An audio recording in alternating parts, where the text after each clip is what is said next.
I think we are in a stage of extreme and seemingly never-ending polarization, where the parties are pulling farther and farther apart from themselves and leaving people sort of stuck between them, stuck with, a lot of people say, choosing between the lesser of two evils with these two parties. I think without ranked choice voting, we're just going to keep polarizing. Current system we have primarily, most jurisdictions, it's just what we call a plurality election. Whoever gets the most votes wins. It sounds pretty good, right? Like, yeah, more votes should win. But when you think about it, right, like if you have 5 candidates running for something and then the winner wins with 30% of the vote, 70% of the people actually did not like that candidate. And so to the extent that there are more than 2 candidates in a race, those other candidates are just playing the role of spoiler, which means they pull votes away from the person who's most closely aligned to them. And so they're actually hurting the person who would be the best fit. In a two-party system, there's no room for voices in the middle, because if you vote for a voice in the middle, you're throwing away your vote. And that tends to mean that the extremes on both sides of the political spectrum have louder and louder voices. It just encourages each party to tear the other down constantly. There's no need to create, coalition across party lines when all you need to do is drive your base. What ranked choice voting does is give broadly acceptable candidates a much better chance to win. In a normal election, you check the box of the person you want to win the most. And that's it. It's a single checkbox. In a ranked choice voting election, you can vote in a ranked ordering, just like it sounds. So with a ranked ballot, choice number 1 is the candidate you love. Choice number 2 is the candidate you like. In case your candidate that you love can't win, you identify your backup choice. Everybody still has a single vote. But if your candidate gets eliminated because they didn't reach the threshold to win, to get elected, then your vote still counts. It goes to the next choice and to the next choice. What ranked choice voting really is about, how does this engage the voter? And that's what I really love about it. It would lead to campaigns in general that I think people would find just less negative and less disillusioning. It encourages this creation of linkages, of focusing less on tearing other people down and more on finding what it is that connects us, because you need second choices, you need third choices to get over that final hump.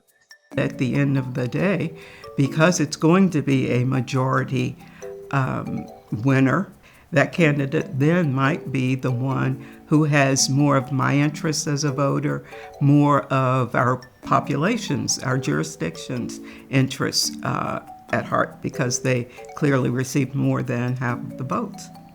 And so by allowing room for something in the middle to grow and creating incentives to reach across the aisle, I think will help reduce the polarization. So ranked choice voting is very simple on the voting side, and it's more complicated on the tabulation side, like counting up the ballots. People are used to seeing a single representation, a single bar graph of what happened in an election. In ranked choice voting, you now need to go round by round. Basically, it's an instant runoff. Because we already have everyone's preferences, because they've already voted with ranking, we can do that runoff process automatically. You count up how many first place votes every candidate got, and then you identify the candidate who got the least number of first place votes, and you eliminate that person from the running. And for everyone who voted for that candidate, you look at their ballot and see, okay, who did they rank next? And you shift those ballots. And so now you have a new set of tallies where all the other candidates have picked up a few votes from that person who just got eliminated. And then you look again and you say, okay, now does someone have a majority? If not, you just repeat the process. You keep doing that until someone has a majority of the votes. Ranked choice voting, it can be tabulated using an Excel sheet, right? And cities in Minnesota have done this, where they actually still use an Excel sheet. But ideally, of course, you would be using voting machines that are able to really tabulate the vote immediately. There are various jurisdictions around the country who want to implement ranked choice voting, maybe even are legally required to, and then they just haven't done it because they don't have the technology. And that's because they're using voting machines that maybe can cast the ballots for ranked choice voting, but can't count them up in an approved way. The vendors had these tabulation systems, but none of them had developed tabulation for ranked choice voting because they said there's no market for it. There was no market for it because it didn't exist. It's a chicken and egg. And that was really what brought us into it. We said, okay, we've got to build a tabulator. It helps to think about what the tabulator actually operates on. The tabulator takes in cast vote record data. Cast vote record data just means a digital representation of how every voter ranked every candidate on their ballot. You can export your cast vote record from your election management software, import them onto a new non-internet connected computer with the tabulator on it, run the data through the tabulator, get your results. Each company has a different format, or some companies even have multiple formats. What we have to do is write the logic that understands each of those formats, and then we can process that data so that we're always applying the same ranked choice voting rules in the same way. There were no standards for ranked choice voting. None of the voluntary voting system guidelines addressed ranked choice voting at all.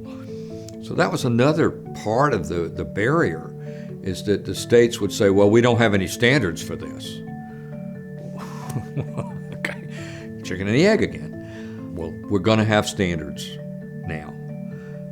And those standards are going to be based on what people are doing out there now and how it needs to be done properly. So George Gilbert and I did that. We just tore apart every ranked choice voting statute in the country and helped Lewis and John and Hilton navigate how to create software that could count ranked choice voting according to those rules. We had some really outstanding programmers. The guys at Bright Spots are very good. They've spent literally hundreds of hours at no cost. So we offer the tabulator at no cost to anyone who needs it.